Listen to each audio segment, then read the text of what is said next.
তো মওদুদির আকীদা হলো ক্যাচড়া, তার কোরআন পাকের অনুবাদ হলো ক্যাচড়া। এই ক্যাচড়া ফ্রিতে কোরআন বন্টন করে, কিন্তু আহমদ রাজার কানজুল ঈমান ফ্রিতে পাওয়া যায় না। খরিদ করে পড়ে দেখবেন দুনিয়ার সমস্ত অনুবাদকে এক পাল্লাতে রেখে আহমদ রাজার অনুবাদকে এক পাল্লাতে রাখেন। আল্লাহর কসম খেয়ে বলি, আলা হযরতের অনুবাদকৃত কোরআন পাকের মধ্যে না কোনো ভুল আছে, না কোনো ত্রুটি আছে। বলুন সুবহানাল্লাহ। তাকবীর। মুজাসসাম সাল্লাল্লাহু আলাইহি ওয়া আলিহি ওয়াসাল্লামের চুল পরিমাণে গুস্তাখি করে, বেয়াদবি করে, তাহলে ওই ব্যক্তি কাফির হবে। তার কাফির হওয়াতে যারা সন্দেহ করবে তারাও কাফির হবে। জোরে বলুন সুবহানাল্লাহ। আল্লাহ পাকের কোরআন থেকে আমরা কি বুঝতে পারলাম? এটাই বুঝতে পারলাম যে একজন মুসলমানও কুফরিয়া বাক্য যদি উচ্চারণ করে তাহলে ওই ব্যক্তি কাফির হয়ে যায়। উদাহরণ আপনাকে বলে দিচ্ছি, পাকিস্তানে একটি জায়গা আছে, যে জায়গার নাম হচ্ছে কাদিয়ান। সেই কাদিয়ান নামক জায়গাতে একজন ব্যক্তি ছিল যার নাম হলো গোলাম আহমদ কাদিয়ানি। নাম শুনেছেন? জি, নাম শুনেছেন আপনারা? গোলাম আহমদ কাদিয়ানি ওই ব্যক্তি নিজেকে নবী দাবি করেছিল যে আমি আল্লাহর নবী। তো আমাদের নবীর পরে কেউ যদি নিজেকে নবী বলে দাবি করে, মুসলমান থাকবে না কাফির হবে? জোরে বলেন। তার মাননেওয়ালা, তাকে যারা নবী মানবে তারা কাফির হবে কি হবে না? তাহলে কুফরি করা তো কুফর, আর কুফরিকে সমর্থন করাও কুফর, কুফরিতে রাজি হওয়াও কুফর। যেমন বেটা আমার চুরি করছে, আমি সন্তুষ্ট আছি, তাহলে আমিও চোর। কথা বুঝে আসছে কি নাই? বেটা আমার চুরি করছে, আমি খুব খুশি, পা বেটা নিয়ে আসছে, আর আমি ঘুরছি, খাচ্ছি, মজ মস্তি করছি, তাহলে আমিও এক প্রকারের চোর। বেটা চুরি করতে যাচ্ছে, আমার সমর্থন আছে, ওর টাকা আমি খাই না, তবু আমি চোর। তো ভুল কাজকে যেই ব্যক্তি সমর্থন করবে ওই ব্যক্তিকে ইসলামে ভুল বলা হয়েছে। আর আপনি যখন পবিত্র কোরআন পাঠ করবেন, এই পবিত্র কোরআন পাকের মধ্যে সূরা মুমিন পাওয়া যায়, আবার সূরা কাফিরুনও পাওয়া যায়। আর পুরো কোরআন পাকে আল্লাহ তাবারাক ওয়া তাআলা কাফিরকে কাফির বলে আখ্যায়িত করেছেন, মুমিনকে মুমিন বলে আখ্যায়িত করেছেন।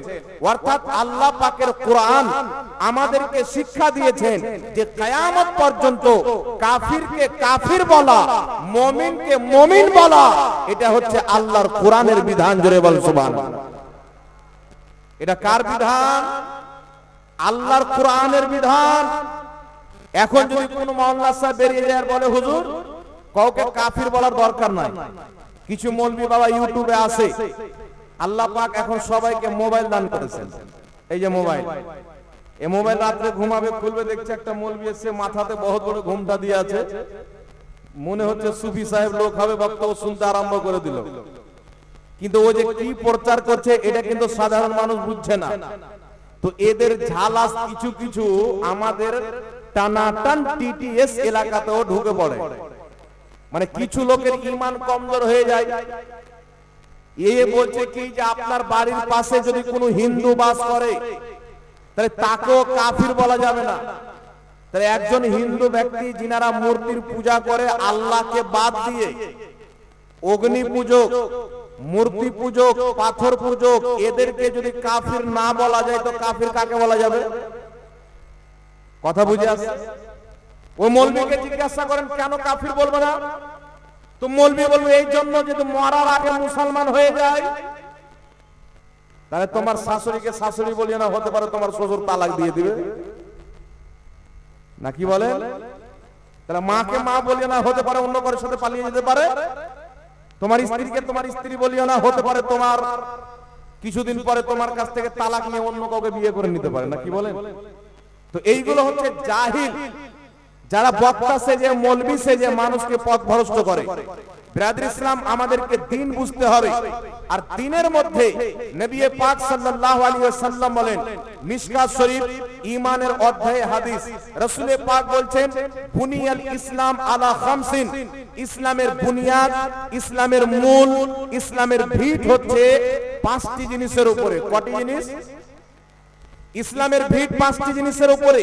নবী পাক সাল্লাল্লাহু আলাইহি ওয়াসাল্লাম বলেন, সর্বপ্রথম হচ্ছে এই কথার সাক্ষী দেওয়া যে আল্লাহ ছাড়া কেউ ইবাদতের যোগ্য নয়, অর্থাৎ লা ইলাহা ইল্লাল্লাহ মুহাম্মাদুর রাসূলুল্লাহ সাল্লাল্লাহু আলাইহি ওয়াসাল্লাম প্রথম।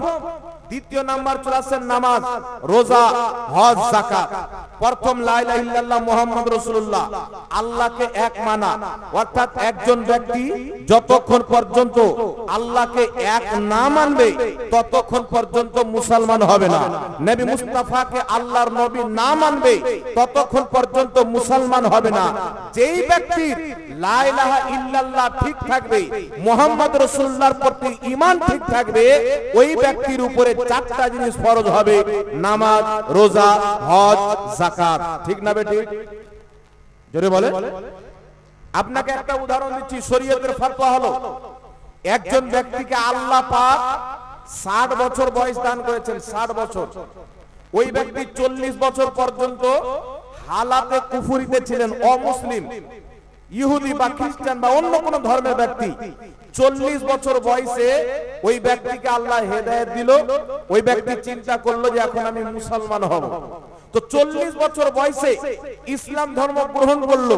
তো শরীয়ত বলছে যেই 40 বছর সেই কুফরি অবস্থায় ছিল, সেই 40 বছরের নামাজ তাকে পড়তে হবে না, কারণ নামাজ কাফিরের উপরে ফরজ নাই। কথা বুঝে এসেছে? নামাজ বেদিনের উপরে ফরজ নাই, নামাজ কাফিরের উপরে ফরজ নাই। না নামাজ ফরজ, না রোজা ফরজ, না হজ যাকাত ফরজ। যেই ব্যক্তির ঈমান আছে ওই ব্যক্তির নামাজ আছে, যার ঈমান নাই তার নামাজ নাই। বলেন সুবহানাল্লাহ। এখানে আরেকটা কথা বুঝেন, একজন ব্যক্তি ঈমান নিয়ে আসলো, মুসলমান, ঈমান আনার পরে 40 বছর নামাজ পড়লো। 40 বছর নামাজ পড়ার পরে আল্লাহর নবীর শানে গুস্তাখি করলো, আর আল্লাহর শানে গুস্তাখি করলো। যেমন কিছু লোকের আকীদা, যেমন ওয়াহাবী মতবাদের আকীদা হলো আল্লাহ মিথ্যা বলতে পারে, তাহলে এটা আল্লাহর তাওহীদ হলো কি হলো না? জোরে বলতে হবে। আল্লাহ মিথ্যা বলতে পারে এইরকম আকীদা রাখা, এটা আল্লাহর তাওহীদ কি তাওহীদ না? আল্লাহ মিথ্যা থেকে পাক, কারণ মিথ্যা বলা হচ্ছে দোষ, মিথ্যা বলা হচ্ছে ভুল, মিথ্যা বলা হচ্ছে গুনাহ, মিথ্যা বলা হচ্ছে ত্রুটি। আর ত্রুটি থেকে আল্লাহ পাক, ভুল থেকে আল্লাহ পাক, গুনাহ থেকে আল্লাহ পাক, তাই মিথ্যা বলা থেকে আল্লাহ পাক। জোরে বলেন সুবহানাল্লাহ। তাহলে কেউ যদি 40 বছর নামাজ পড়ার পর, ঈমানদার থাকার পর, শুধু 40 বছর নয়, মরার একদিন আগে যদি বলে যে আল্লাহ মিথ্যা বলতে পারে কিন্তু বলে না, ওই ব্যক্তি কাফির হয়ে যাবে, 40 বছরের নামাজ বরবাদ হয়ে যাবে। একজন ব্যক্তি 5 ওয়াক্তের নামাজ পড়ে, সারা জীবন নামাজ পড়ার পর মরার 3 দিন আগে চায়ের দোকানে বলছে যে নবী তো নিজের মেয়ে ফাতেমাকে বাঁচাতে পারবে না, নবী তো আমাদেরকে না নবী কাজে আসবে না ওলি কাজে আসবে, কেউ কিয়ামতের ময়দানে উপকার করতে পারে না, অর্থাৎ নবীর শাফাতকে অস্বীকার করে, তাহলে যত নামাজ পড়েছে সব বেকার। বেকার হবে কি হবে না? এর উদাহরণ, এর দলিল আমি কোরআন থেকে দিচ্ছি, একটু লক্ষ্য করে শুনবেন বাবা। একজন ব্যক্তির নাম ছিল ইবলিস। নামটা শুনেছেন? ভালো লোক চিনে, খারাপ লোক চিনে, মানে ইবলিসকে সবাই চিনে। ইবলিস কিন্তু বাবা 6 কোটি বছর নামাজ পড়েছিল। 6 কোটি বছরের নামাজ, 6 কোটি বছরের তার সাজদা, তার তাসবিহ তাহলিল, প্রত্যেকটা জিনিসকে আমার আল্লাহ গ্রহণ করেছিলেন, কবুল করেছিলেন। তাই আল্লাহ তাবারাক ওয়া তাআলা ওই ইবলিসকে ফেরেশতাদের শিক্ষক বানিয়েছিলেন, জান্নাতের যাওয়ার আসার পারমিশন দিয়েছিলেন। ওই ইবলিসকে আল্লাহ অনেক উঁচু মাকাম দান করেছিলেন, মর্যাদা সম্মান দান করেছিলেন। 6 কোটি বছরের ইবাদত আল্লাহ কবুল করেছিলেন। কিন্তু আল্লাহ যখন বললেন আদমকে সাজদা করো, কিন্তু সে আদমকে সাজদা করলো না, আল্লাহ পাক তার 6 কোটি বছরের কবুল নামাজকে বরবাদ করে দিলেন। কত বছরের কবুল নামাজ বরবাদ হলো? 6 কোটি বছরের কবুল নামাজ বরবাদ হলো কি হলো না? এখন আপনারা বলেন তো, আল্লাহ কি বলেছিলেন ইবলিস আদমকে সাজদা না করলে কি হলো? তুমি আমার 6 কোটি বছর ইবাদত করেছো, যাও আমার ইবাদতের কারণে তোমাকে মাফ করে দিলাম। এই কথা আল্লাহ বলেছেন? একটু জোরে বলতে হবে, হ্যাঁ না বলেন না। এই কথা কি আল্লাহ বলেছেন? যাও তুমি 6 কোটি বছর আমার তাসবিহ পাঠ করেছো, আমি তোমাকে ক্ষমা করে দিলাম। 6 কোটি বছর আমাকে সিজদা করেছো, আমি তোমাকে ক্ষমা করে দিলাম। 6 কোটি বছর আমার ইবাদত করেছো, আমি আল্লাহ তোমাকে ক্ষমা করে দিলাম। আল্লাহ এই কথা বলেন নাই। আল্লাহ পাক পবিত্র কোরআন পাকে ওয়া কানা ওয়াস্তাকবারা মিনাল কাফিরিন, তাকে কাফিরদের অন্তর্ভুক্ত করেছেন। তার উপরে কাফিরের ফতোয়া দিয়ে আল্লাহ পৃথিবীবাসীকে একটা শিক্ষা দিয়েছেন। কোরআন পাকে এলান করেছেন, তুমি যতই বড় নামাজি হয়ে যাও, রোজাদার হয়ে যাও, হাজী হয়ে যাও, কাজী হয়ে যাও, মুফতি হয়ে যাও, মুহাদ্দিস হয়ে যাও, যদি তোমার অন্তরে নবীর আদব না থাকে, নবীর মহব্বত না থাকে, না তোমার ঈমানের দাম আছে, না তোমার নামাজের দাম আছে। যদি নবীর আদব না থাকে, ইবলিসের কবুল হওয়া নামাজ বেকার হয়ে যায়। তাহলে যার অন্তরে নবীর আদবই নাই, তার পড়া নামাজ তো এখন কবুল হয়েছে কিনা গ্যারান্টি নাই। কথা বুঝে এসেছি আসেনি বাবা? জান্নাতের মধ্যে ছিল, আদম নবীকে সাজদা করলো না, ইবলিসের অহংকার। এই অহংকার এখন কিছু নামধারী মুসলমানের মধ্যে দেখতে পাওয়া যায়। তারা বলতে চায় আল্লাহই তো যথেষ্ট আছে, পীর ফিরের দরকার কি? বলে কি বলে না? বুঝে আল্লাহই তো যথেষ্ট আছে, পীর ফিরের দরকার কি? তাহলে এই কথা বলেনি কেন যে মা বাপের প্রয়োজন কি আছে, ডাইরেক্ট চলে আসবো নাকি? বলে বুঝে আল্লাহ যথেষ্ট আছে, না নবীর ওসিলা চলবে, না ওলি ওসিলা চলবে, না পীর মাশায়েখের ওসিলা চলবে, আমাদের জন্য তো আল্লাহ যথেষ্ট আছে। এই কথা ওই ইবলিসের ধারণা ছিল। আল্লাহ তুমি তো যথেষ্ট আছো, 6 কোটি বছর তোমার ইবাদত করেছি, যতদিন তুমি হায়াত দিবে তোমাকে সিজদা করব, আরবো খারবো বছর তোমার ইবাদত করব। কিন্তু আল্লাহ না আদমের ওসিলা নিতে পারবো, না আদমের তাজিম করতে পারবো, না আদমকে সিজদা করতে পারবো। আল্লাহ বলেছিলেন শুনো, যেই ব্যক্তি নবীর আদব করে না, নবীর ওসিলা চাই না, ওই ব্যক্তির কোনো ইবাদত কাজে লাগে না। জোরে বলেন সুবহানাল্লাহ। সুবহানাল্লাহ। কোন ইবাদত কাজে লাগে? জোরে বলতে হবে, লাগে বাবা। এই ধারণাটা হচ্ছে ইবলিসের, যে আল্লাহ সব কিছু আছে, কি প্রয়োজন আর কিছু। এই ধারণাটা কার? ইবলিসের। যেমন কিছু দল বেরিয়েছে বাবা, তবলিগি জামাত, জামাতে ইসলামী, আর একটা দল আছে, এবার নাম দিয়েছে আহলে হাদিস, মানে হাদিস ওয়ালা। হাদিসের উপরে আমল করনেওয়ালা লয়, হাদিস ওয়ালা, মানে হাদিস কিনে বাক্সতে ভরে দেন বাস হাদিস ওয়ালা।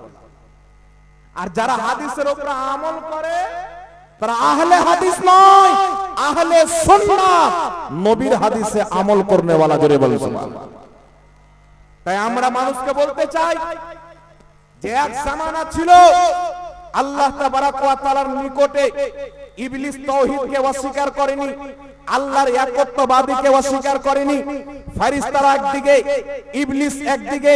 ফেরেশতা বলল আল্লাহ তোমাকে সিজদা করেছি, তুমি যাকে সিজদা করতে বলবে তাকেও সিজদা করব, তোমার ইবাদত করি। তুমি যার সম্মান করতে বলবে তারও সম্মান করব। আর ইবলিস বলেছিল আল্লাহ শুধু তোমারই সম্মান করব, তোমারই তাজিম করব, তোমারই সিজদা করব, তোমারই ইবাদত করব। একদিকে ফেরেশতা আল্লাহ তোমার ইবাদত করি, তুমি যাকে যাকে মানতে বলবে তাকে তাকে মানবো। ইবলিস বলছিল শুধু তোমাকে মানবো। আল্লাহ বলেছিল যারা আমার নবীকেও মানে, আমাকেও মানে, তারা হলো জান্নাতি, যারা শুধু আমাকে মানে তারা হলো জাহান্নামী। বলেন সুবহানাল্লাহ। যারা বলে শুধু আল্লাহকে মানো তারা জাহান্নামী। এই কথা কিন্তু বাবা ইবলিস বলেছিল। কথা বুঝে এসেছে আপনাদের? তাই আমরা কি ইবলিসের মতন তাওহীদ মানবো না ফেরেশতার মতো? ইবলিসি তাওহীদ চলবে না। তাওহীদ মানতে গেলে জিবরিল আমিনের মতন তাওহীদ মানতে হবে, মালাকুতি তাওহীদ মানতে হবে, ফেরেশতাদের মতো তাওহীদ মানতে হবে। যেখানে আল্লাহর মহব্বত থাকবে, আল্লাহর মহব্বতের নিচে নবীর মহব্বত থাকবে, তার নিচে সাহাবা আহলে বাইতের মহব্বত থাকবে, আউলিয়া কিরামের মহব্বত থাকবে। শুধু এটা না আল্লাহকে মেনে নিলাম হয়ে গেলাম। আরে আল্লাহকে তখন মানা হবে যখন আল্লাহ যাদেরকে মানতে বলেছেন আপনি তাদেরকে মানবেন। বলেন সুবহানাল্লাহ। আল্লাহ বলছেন উমুককে মানো, উমুককে মানো, আর আপনি বলছেন না মানবো না, তাহলে আল্লাহকে মানা হলো? একজন যুবক এসে বলছে হুজুর আমি আমার বাপ মাকে খুব দেখি, আমার গ্রামে আমার মতন আমার বাপ মায়ের সেবা কেউ করে না। পরে খবর মিলছে যে বাপকে যখন অসুখ হয় তখন বাড়ি থেকে পালিয়ে যায়, মানে ওষুধ কিনে দিবে না, টাকা নাই, এলাজ করে না, বাপকে নিয়ে যেতে হবে কলকাতা, কিন্তু বাড়িতে বসে পড়ে আছে, কলকাতা নিয়ে যেতে পারবে না। তাহলে ওর বাপকে মানা হলো, বাপের সম্মান করি কিন্তু বাপকে দানা দেব না, আলাদা ভিন্ন করে খাচ্ছে। মাকে মহব্বত করি, মায়ের সম্মান করি, কিন্তু মা অসুখ হয়ে গেলে ডক্টরের বাড়ি নিয়ে যায় না, বাবার জমি বিক্রি করে যায়। তাহলে বাপকে মাকে মানা হলো? কথা বলে মানা হলো? তাই বেরাদের ইসলাম, আহলে সুন্নাত ওয়াল জামাতের মতন তাওহীদ মানতে হবে, তবেই পাবেন জান্নাত। জোরে বলতে হবে সুবহানাল্লাহ। এইবার চলে আসেন বেরাদের ইসলাম, মহান রব্বুল আলামিন বলেছেন লা তা'তাযিরু কাদ কাফারতুম বাদা ঈমানিকুম, তুমি ঈমান নিয়ে আসার পরে কাফির হয়ে গেছো। এই কথাটা আল্লাহ কাকে বলেছিলেন? তাফসীরে নাসাফির মধ্যে উল্লেখ রয়েছে, হাদিস লিপিবদ্ধ রয়েছে। নবী পাক সাল্লাল্লাহু আলাইহি সাল্লামের জামানায় একজন সাহাবীর উটনি হারিয়ে গেল। আমার আপনার নবী বললেন তোমার উটনি অমুক জঙ্গলে রয়েছে। তো এই কথা শুনে একজন মুনাফিক বাইরে গিয়ে বলছেন যে মুহাম্মদ সাল্লাল্লাহু আলাইহি সাল্লাম বলে অমুকের উটনি অমুক জায়গাতে রয়েছে, কিন্তু আমরা মুনাফিক তার ভেষ মুসলমান ভেষে তার ক্ষতি করছি, আমাদেরই খবর রাখে না। মুহাম্মদ কি গায়েব জানে? মুহাম্মদ বলছে তোমার উটনি অমুক জায়গাতে আছে, অমুক জঙ্গলে আছে, তো মুহাম্মদ তো গায়েব জানে না। তো আল্লাহ বলছেন জিবরিল যাও, কারণ নবীর ইজ্জতের কথা আসলে আল্লাহ আয়াত নাযিল করতে বিলম্ব করেন না।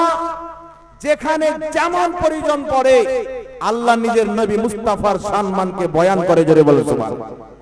আল্লাহ জিবরিল আমিনকে আয়াত দিয়ে পাঠালেন, ওয়ালা ইন সাআলতাহুম লা ইয়াকুলুন্না ইন্নামা কুন্না নাখুদু ওয়া নালআবু কুল আবিল্লাহি ওয়া আয়াতিহি ওয়া রাসূলিহি কুনতুম তাস্তাহজিউন। আল্লাহ বলছেন মাহবুব, তুমি তাদেরকে যদি জিজ্ঞাসা করো এই কথা কি বলেছো যে মুহাম্মদ গায়েব জানে না, তারা বলবে আমরা তো মজাক করছিলাম, আমরা তো ঠাট্টা করছিলাম, আমরা তো এরকমই মজাক করছিলাম। আল্লাহ বলছেন বাহানা করিও না, তোমরা কি আল্লাহর আয়াতকে ঠাট্টা করো, আল্লাহর নবীকে ঠাট্টা করো, বাহানা করিও না। লা তা'তাযিরু কাদ কাফারতুম বাদা ঈমানিকুম, তুমি তো ঈমান নিয়ে এসেছিলে, আমার নবীর ইলমে গায়বকে অস্বীকার করার কারণে কাফির হয়ে গেছো। জোরে বল সুবহানাল্লাহ। তাহলে ঈমান আনার পরে কি বলল? নবী গায়ব জানে না, কুফরির ফতোয়া কে দিল? আল্লাহ।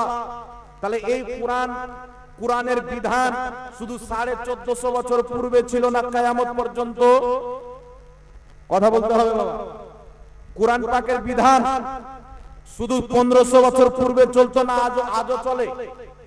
কিয়ামত পর্যন্ত কোরআনের বিধান জারি থাকবে। কিয়ামত পর্যন্ত কোন ব্যক্তি যদি বলে নবী ইলমে গায়ব জানে না, ওর উপরে কোরআনের ফতোয়া কুফরির ফতোয়া লাগে। কারণ নবী আল্লাহর জানাতে গায়ব জানে। কথা বুঝে এসেছে কি আছে না বাবা?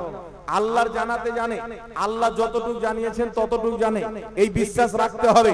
আল্লাহ কতটুকু জানিয়েছেন, আল্লাহ তাবারাক ওয়া তাআলা আমার আপনার নবীকে প্রথম সৃষ্টি থেকে নিয়ে কিয়ামত পর্যন্ত জান্নাতীদের জান্নাতে, জাহান্নামীদের জাহান্নামে যাওয়া পর্যন্ত সমস্ত শিক্ষা আল্লাহ আমার নবীকে দান করেছেন। জোরে বলতে হবে সুবহানাল্লাহ। সুবহানাল্লাহ। বেশক। এবার আসেন ব্রাদার ইসলাম, আরেকটা কথা আপনাকে বলি। আল্লাহ পাকের কোরআন পৃথিবীতে আল্লাহ পাঠিয়েছেন মানুষকে হেদায়েত দেওয়ার জন্য, না কি বলেন? যে কোরআন পড়ে মানুষ হেদায়েত অর্জন করবে। আচ্ছা, দুনিয়াতে অনেক কিতাব আছে, সেই কিতাবের মধ্যে ভুল আছে। বুখারী শরীফের মধ্যে পর্যন্ত ভুল আছে। বুখারীর মধ্যে একটি হাদিস আছে, নবী পাক সাল্লাল্লাহু আলাইহি ওয়াসাল্লামের স্ত্রী আম্মা জান আয়েশা বলছেন, হুজুর আপনার ইন্তিকালের পরে সর্বপ্রথম আপনার কোন স্ত্রীর আপনার সাথে সাক্ষাৎ হবে? তো নবী পাক বললেন তোমাদের মধ্যে যার হাত লম্বা বেশি। তো মা আয়েশা বলছেন আমরা হাত নাপতে আরম্ভ করলাম, পরে বুঝতে পারলাম যে দান বেশি করে, মানে হাত লম্বা মানে যে দান বেশি করে, সাদকা বেশি করে। তো নবী পাকের স্ত্রীগণের মধ্যে সবচাইতে বেশি দান করতেন হযরতে যায়েনব রাদিয়াল্লাহু তাআলা আনহা। আর নবী পাকের পরে তিনার যে স্ত্রী ইন্তিকাল করেছিলেন তিনি হচ্ছেন যায়েনব রাদিয়াল্লাহু তাআলা আনহা। কথা বুঝেছে? কিন্তু ইমাম বুখারী ওই বুখারী শরীফের হাদিসে হযরতে যায়েনবের নাম উল্লেখ না করে মিস্টেকে বা টাইপিং এ ভুল হয়ে থাকুক অন্য করে নাম ভরে দিয়েছে। যারা হাদিস বিশারদ, হাদিসের সারা লিখেছেন, তাফসীর লিখেছেন, তিনারাই ভুলটা সংশোধন করে দিয়েছেন। কিন্তু একমাত্র কোরআন যেটা নির্ভুল কিতাব, জোরে বলতে হবে, একমাত্র কোরআন যার মধ্যে কোনো ভুল নাই, একমাত্র কোরআন যার মধ্যে কোনো ত্রুটি নাই, একমাত্র কোরআন যেই কোরআন পাকে সমুদ্রের তলার জ্ঞান আছে, সাত আকাশের জ্ঞান, সাত জমিনের জ্ঞান আছে, জোরে বলেন সুবহানাল্লাহ। কিন্তু আল্লাহ তাবারক ওয়া তাআলার কোরআন সবাই আমরা জানি হেদায়েতের জন্য। কোরআন যে পড়বে ঈমান তাজা হবে, কোরআন পাকে আমল করবে জান্নাতি হয়ে যাবে, আল্লাহর ওলি হয়ে যেতে পারে।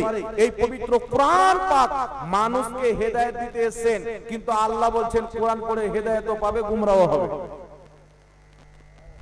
আল্লাহ বলছেন কোরআন পড়ে অনেক লোক হেদায়েত পাবে, অনেক লোক গুমরাহ হবে, এটা কোরআনেরই কথা। তাহলে আমরা তো সবাই জানি কোরআন পড়ে হেদায়েত পাবে, ঠিক না ঠিক?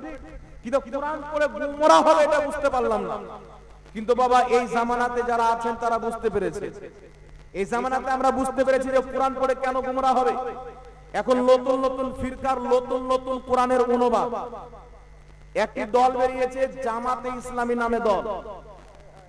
এই দলটা একটি কোরআনের অনুবাদ করেছে। এই দলের প্রতিষ্ঠাতা হচ্ছে আবুল ওলা মওদুদি। এর নবী নিজের ফ্যাক্টরিতে তৈরি করত। আচ্ছা বলেন তো, নবী তৈরি করা যায়? বিস্কিট তৈরি করা যায়, সাবুন তৈরি করা যায়, নবী তৈরি করা যায় না? আল্লাহর দাওয়াত জিনিস, জোরে বলেন। এটা আল্লাহর পক্ষ থেকে আল্লাহ যাকে ইচ্ছা করেন নবী বানায়, আল্লাহ ছাড়া কেউ নবী বানাতে পারে না। কিন্তু মওদুদি বাড়িতে বসে নবী বানাতো। তার লেখা কিতাব তাফহিমাত, প্রথম খণ্ড, 42 নম্বর পৃষ্ঠা, পাকিস্তান কারাচির ছাপ। কিতাবটি আমার কাছে রয়েছে। লিখছে রাম, শঙ্কর, লক্ষ্মণ, এগুলো সব আল্লাহর নবী। বাড়িতে বসে আব্বার দেওয়া ধর্ম নবী বানিয়ে দিল ফ্যাক্টরি। তো কাল কোন গাঁজা খেলে এসে বলবে যে আমার একটা চাচা ছিল নবী পাকের জামানার পূর্বে, ও আর জামানার নবী ছিল, চলবে? জি, রাম, কৃষ্ণ, লক্ষ্মণ এরা সব আল্লাহর নবী। কি করে বুঝলে? বলছে এদের চরিত্র, এদের আখলাক যখন পড়ি তো নবীর মতো মনে হয়। চিন্তা করেন, আপনি গস পাকের আখলাক পড়েন, নবী পাকের এক চুল আখলাকের বিরুদ্ধে পাবেন না, সেম টু সেম নবীর আখলাকের মতো। তাই কি গস পাককে আমরা নবী বলতে পারবো? জি। আর এই গাধা বলছে আর নবী আছে, আবুল ওলা মওদুদি।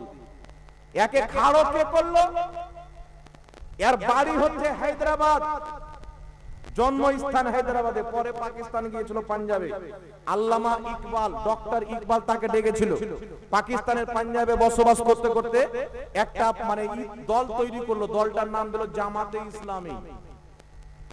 জামাতে ইসলামী দল তৈরি করে আস্তে আস্তে কিতাব লিখতে আরম্ভ করলো।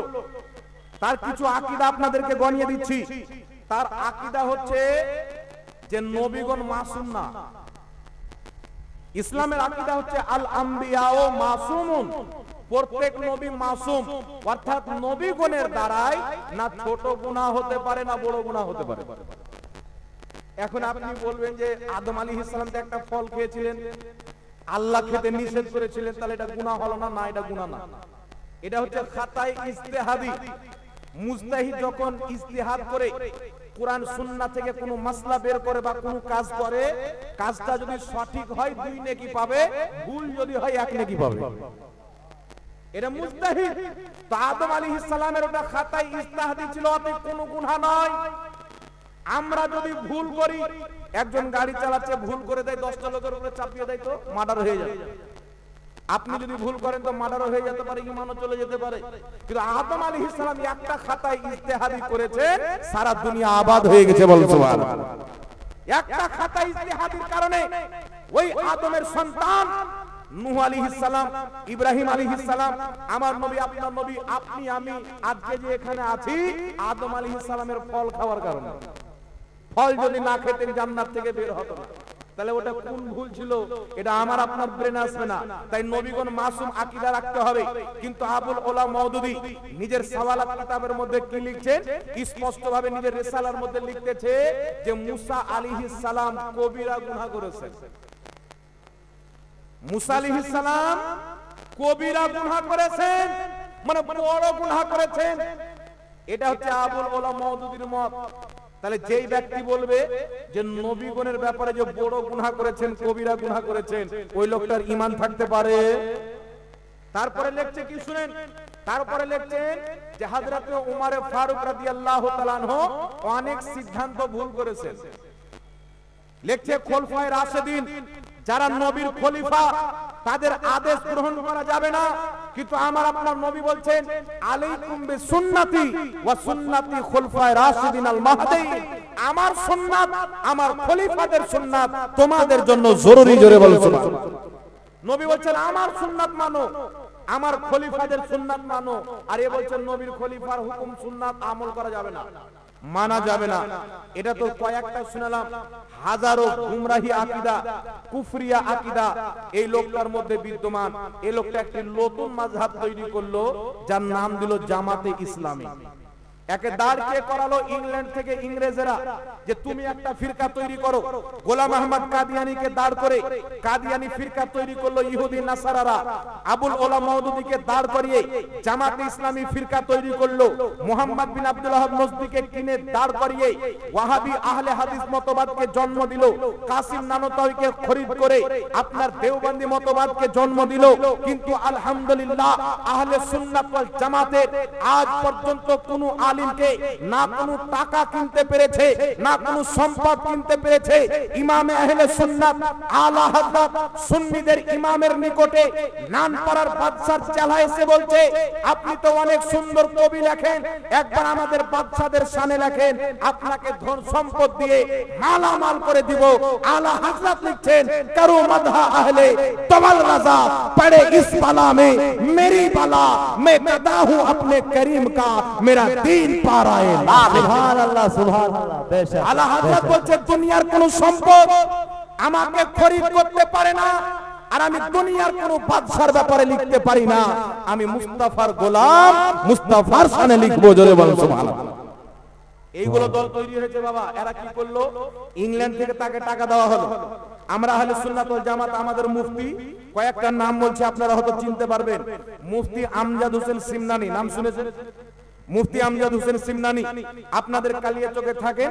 মুফতি আব্দুল আজিজ কালিমি, আপনাদের আরেকজন আছেন মুফতি নুরুল আরেফিন আজহারি, যিনি বুখারী শরীফের বাংলা অনুবাদ করছেন। তো আমাকে একদিন ফোন করছে যে মুফতি সাহেব আপনাকে বুখারী শরীফ ছাপাবো, 50,000 টাকা দিতে হবে। আমরা আপনি কমপ্লিট করেন ইনশাআল্লাহ দিব। আমরা একটা কিতাব লিখে ছাপাতে পারি না। মুফতি আমজাদ সিমনানি সাহেবের লেখা অনেক কিতাব পিডিএফ করে আমরা মানুষকে পাঠাই, কিন্তু আমরা ছাপাতে পারি না বাবা, টাকা লাগবে কিনা। আর ইয়ারা ফ্রিতে কিতাব বন্টন করে। কিসে? ফ্রিতে বন্টন করে। শোরুমের মাল কোনোদিন ফ্রিতে বন্টন হয় না, ক্যাচড়া মাল গ্রামে ভ্যানে করে রিকশাতে করে বিক্রি করে। তো মওদুদির আকীদা হলো ক্যাচড়া, তার কোরআন পাকের অনুবাদ হলো ক্যাচড়া। এই ক্যাচড়া ফ্রিতে কোরআন বন্টন করে, কিন্তু আহমদ রাজার কানজুল ঈমান ফ্রিতে পাওয়া যায় না। খরিদ করে পড়ে দেখবেন দুনিয়ার সমস্ত অনুবাদকে এক পাল্লাতে রেখে আহমদ রাজার অনুবাদকে এক পাল্লাতে রাখেন। আল্লাহর কসম খেয়ে বলি আলা হযরতের অনুবাদকৃত কোরআন পাকের মধ্যে না কোনো ভুল আছে, না কোনো ত্রুটি আছে। বলুন সুবহানাল্লাহ। নারে তাকবীর, নারে তাকবীর, নারে রিসালাত, নারে হায়দারি, মস্তকে আলা হযরত, মস্তকে আলা হযরত, নারে তাকবীর, নারে রিসালাত। কারণ তিনি যখন কোরআন পাকের অনুবাদ করেন আল্লাহর শানকেও বজায় রেখেছেন, নবীর শানকেও বজায় রেখেছেন। মওদুদি অনুবাদ কি করছেন যে আল্লাহও চাল চালতে জানেন। চাল মানে জানেন? এখান থেকে আমি বক্তব্য দিয়ে যাচ্ছি, দু চারটা ওয়াহাবি আপনাদের কালিয়াচক মোড়ে পাথর নিয়ে দাঁড়িয়ে আছে, বেটা আসলি পাথর মারবো। চাল চালা মানে ধোকা দেওয়া। মওদুদি অনুবাদ করছে যে আল্লাহ মানুষের চাইতে বেশি ধোকা দিতে পারে। নাউজুবিল্লাহ বললেন না? আল্লাহ যদি মানুষকে ধোকা দিত তাহলে কি করত? সুন্দর রোড দেখে চালাতো আর রোডকে ফেড়ে ঢুকিয়ে দিত না, কি বলেন? তাহলে কত রকমের নোংরা আকীদা দেখেন। ইমাম আহলে সুন্নাত আরেকটা আয়াত বলছি শুনেন, পবিত্র কোরআন পাকের মধ্যে আছে ওয়া জাদাকা দাল্লান ফাহাদা, আছে না নাই? সূরা দোহার মধ্যে আল্লাহ পাক বলছেন ওয়া জাদাকা দাল্লান ফাহাদা, আব যে আরবি একটা শব্দ হয়, একটা শব্দের কয়েকটা অর্থ হয়। যেমন ইংলিশে ওয়ার্ড আছে, তো এমন ওয়ার্ড আছে যার কয়েকটা মানা বের হয়, আছে না নাই ভাই? এরকম আরবি শব্দ আছে, একটা শব্দের অর্থ অনেক রকম হয়। তো ওয়াওয়াজাদাকা দাল্লান, ওয়াহাবি অনুবাদ করছে, হে নবী আপনাকে পথভ্রষ্ট পেলাম তো আমি আল্লাহ হেদায়েত দিলাম। আবুল আলা মওদুদি বলছেন আপনাকে রাস্তা থেকে একটু ইদিক উদিক পেলাম তো আপনাকে রাস্তা দেখিয়ে দিলাম। মানে বিভিন্ন রকম অনুবাদ করেছে যে আমাদের নবী রাস্তা চিনত না, পথভ্রষ্ট ছিল, বিভিন্ন রকমের অনুবাদ। কিন্তু আমাদের সুন্নি জামাতের ইমাম আলা হযরত অনুবাদ করছেন, হে নবী আপনাকে সিও মহব্বতে আত্মহারা পেলাম, নিজের দিকে রাস্তা দিয়ে দিলাম। সুবহানাল্লাহ, কত সুন্দর অনুবাদ। আর এর তরজমা করছেন নবী আপনাকে পথভ্রষ্ট পেলাম। তো নবী যদি পথভ্রষ্ট থাকে দুনিয়াকে হেদায়েত কে দিবে? তোর আব্বা। নবী যদি পথভ্রষ্ট থাকে তো হেদায়েত কে দিবে বাবা? উনি তো জগৎকে হেদায়েত দিতে এসেছেন। তাই আমার নবী বলছেন বইস্তু মুআল্লিমান, আমি পৃথিবীর শিক্ষক হয়ে দুনিয়াতে এসেছি। আরে আমরা দুনিয়াতে এসে স্কুলে গিয়ে শিক্ষা মাদ্রাসাতে গিয়ে শিক্ষা অর্জন করি, ইউনিভার্সিটিতে গিয়ে শিক্ষা অর্জন করি, কিন্তু একমাত্র মা আমিনার লাল আব্দুল্লাহর নয়নতারা মুহাম্মদুর রাসূলুল্লাহ পৃথিবীর কোন শিক্ষা প্রতিষ্ঠানে শিক্ষা অর্জন করেননি, স্বয়ং আল্লাহ শিখিয়েছেন। জোরে বল সুবহানাল্লাহ। সুবহানাল্লাহ। উনি হচ্ছেন আল্লাহর ছাত্র, আল্লাহর বান্দা। তাহলে যেই ব্যক্তিকে আল্লাহ পড়িয়েছেন, আল্লাহর পড়াতে কোনো ত্রুটি আছে? ওয়াহাবি বলছে আছে। কি আছে? বলছে নবী লিখতে জানতো না, পড়তে জানতো না। মানে আল্লাহ তো সব শিখিয়েছে কিন্তু লিখতে পড়তে শিখায়নি, এই ত্রুটিটা ধরা আছে। এটা মানতে পারেন? জি। একজন ব্যক্তি মুফতি নুরুল আলম কাদরি ভাইয়ের মাদ্রাসায় একটা ছেলে দিল হুজুর পড়ান, মৌলবীর পাগড়ি দিয়ে পাঠাচ্ছেন। মুফতি নুরুল আলম ভাই বলছেন যে আপনার ছেলেকে সব শিখিয়েছি, উযু করা শিখাইনি। তাহলে লোকটা কি বলে? মৌলবীর পাগড়ি পেয়ে গেল, উযু করতে জানে না। মাথা খারাপ কি খারাপ না? বলবে কিনা? তো আমার আল্লাহ আমার নবীকে শিখিয়েছেন, পড়তেও শিখিয়েছেন, লিখতেও শিখিয়েছেন। কুরআন পাকের একটি আয়াত আছে, মেহবুব এর আগে আপনি লেখেননি, এর আগে আপনি পড়েননি। এর আগে আপনি লেখেননি, এর আগে আপনি পড়েননি। আর এরা বলছে লিখতে জানতো না, পড়তে জানতো না। দুটার মধ্যে আসমান জমিন তফাৎ আছে না নাই বাবা? জোরে বলে, তফাৎ আছে না নাই? তাই আমাদের আর ওয়াহাবিদের মতভেদ হচ্ছে আকীদাকে নিয়ে। আমাদের কিছু লোক এদের বক্তব্য শুনছে। একটা লোক আপনাদের কালিয়াচক থেকে ফোন করেছে, একটা যুবক ছিল, বলছে হুজুর আমি কালিয়াচক থেকে বলছি, কি বলছো বলো? তো বলছে হুজুর এই 40 চাহারো মরা মানুষের নামে খাওয়া দাওয়া করানো বলে হারাম। আলো তোর বাড়ি কোথায় রে? বলে কালিয়াচক। আমি তুই তো ওই খেয়ে মানুষ হয়েছিস, তো হারাম কেন বলছিস? বলে একটা মৌলবি শুনলাম তো দিমাগটাতে একটু খটকা মারলো, তো ভাবলাম আপনাকে ফোন করে ক্লিয়ার করে দেব। তো এইরকম কিছু লোক আছে বাবা, যে এদের বক্তব্য শুনে 40 করে হারাম, দলিল কি বলে আব্বা জানে? আপনি লক্ষ্য করবেন ওয়াহাবিরা হারাম বলে, দলিল নাই। হারাম বলার দলিল নাই, অথচ শরীয়ত বলছে কোন জিনিসকে হারাম বলতে গেলে কুরআন পাকের অকট্ট দলিল লাগবে বা হাদিসে মুতাওয়াতির লাগবে। আরে বলছে অমুক হারাম, দলিল নাই। বলছে মরা মানুষের নামে খাওয়া দাওয়া করানো হারাম। দাওয়াত দেন তো ভাদর মাসের কুকুরের মতো এসে খাবে। হারাম বলে কিন্তু আপনি দাওয়াত দেন তো গপ গপ করে খাবে। একজন ওয়াহাবি আমাকে এসে বলছে হুজুর মরা গরু কি আর চারা খায়? মানে গরু মরে যাওয়ার পর ওর মুখে যদি ঘাস দেন তো খাবে। তো মানুষের উদাহরণ দিচ্ছে মরা গরুর সাথে। তা আমি বললাম এ তো সাধারণ, এতে ভালো করে বুঝবে না। আমি ওকে বললাম মরা গরুর চারা খায় না। আপনার বাপ মা মরলে গরু হয়ে যায়, ছাগল হয়ে যায়, খাই না। আমাদের বাপ মরলে বাপ থাকে, মা মরলে মা থাকে। আমাদের চারা খাই, তাই আমরা করি। কথা বুঝেছে বাবা? সিনা পুলে বলছে আমরা 40 চাহরণ করি না। তো আমরাও তো করি না, কিন্তু গরু মরলে, ছাগল মরলে, গরু ছাগল মরলে 40 চাহরণ হয়। তো মানুষ মরলে কেন হয়? সাহাবায়ে কেরামের জামানায় গরু মরেছে, ছাগল মরেছে, ইসালে সওয়াব হয়নি। মানুষ মরেছে, ইসালে সওয়াব হয়েছে। আর জোরে বলতে হবে সুবহানাল্লাহ। তো সাহাবায়ে কেরামের জামানায় গরু মরলো, ছাগল মরলো, ইসালে সওয়াব হলো না। আর আপনারা করেন না, তো আপনাদের মানুষ গরু ছাগল থাকলে করিয়েন না। সাহাবার মানুষ মরেছে তো করেছেন।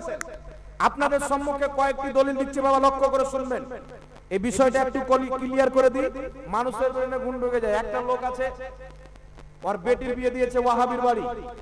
আচ্ছা, বেটিকে যেই যার বাড়িতে বিয়ে দিবেন তার মতন হতে কিন্তু টাইম লাগবে না, মানে শ্বশুর শাশুড়ি দেওর ভাসুর সব ওর কানে লাগা থাকবে আর টাইম থাকবে। তো একটা মাস্টার বিয়ে দিচ্ছে তার মেয়ের ওয়াহাবির বাড়িতে, মাস্টারের স্ত্রী ইন্তিকাল করে যায় 5-6 বছর পর। মেয়ে ফোন করে বলছে, আব্বা 40 আর চাহরম যদি করো মা ডাইরেক্ট জাহান্নামে যাবে। মাস্টার ডরে গেল, বাপরে আমার স্ত্রী জাহান্নামে চলে যাবে, এই বেটা 40 আর চাহরম করলো না। বুঝতে পারছেন, মানে জান্নাত জাহান্নামের বাড়িতে তৈরি করছে, যেমন আবুল ওলামা মওদুদী নবী তৈরি করছে। এই 40 আর চাহরম খাওয়া যাবে না, অনেক মৌলবী বলছে সুয়ার চাইতেও হারাম। কিন্তু তাদের কি খাওয়া যায় আগে শুনেন। 40 আর চাহরমের দলিল দিচ্ছি, কিন্তু আগে এটা শুনেন।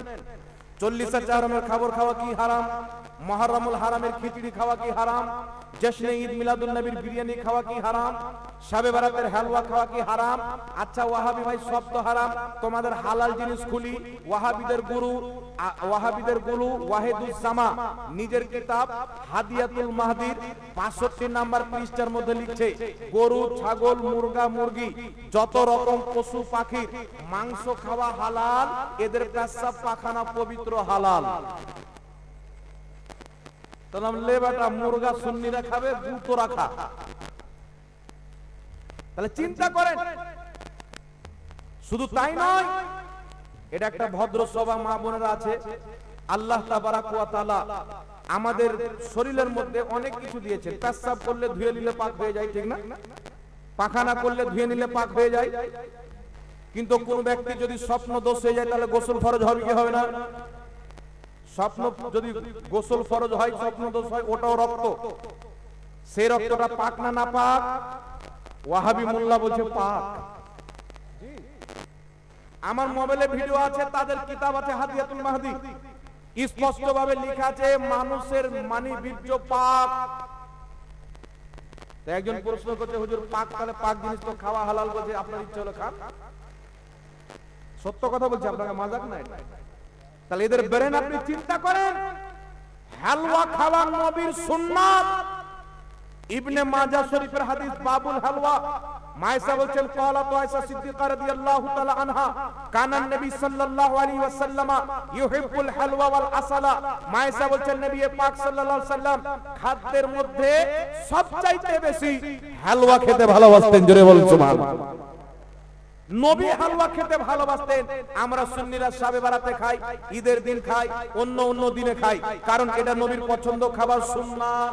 আর এ নবীর হালুয়াকে বলছে হারাম, আর মুরগির গুকে বলছে পাক।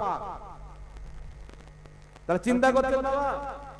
তাহলে এদের ফাতওয়া না লাকওয়া? একটু জোরে বলেন, এদের ফাতওয়া না লাকওয়া? জি, আপনাকে বলবো মাজারের খাসি খাওয়া হারাম, আর ফাতোয়া দিচ্ছে মন্দিরের প্রসাদ খাওয়া যায়। তো মাজারওয়ালাদের মাধ্যমে আমরা ইসলাম পেয়েছি, আমরা তো তাদের দরবারের খাবো। ওরা মন্দিরওয়ালাদের মাধ্যমে ইসলাম পেয়েছে, ওরা ওদের খাবে। এবার লক্ষ্য করে শুনেন বাবা, একটু আমার দিকে ধ্যান দেন, আমার দিকে ধ্যান দেন।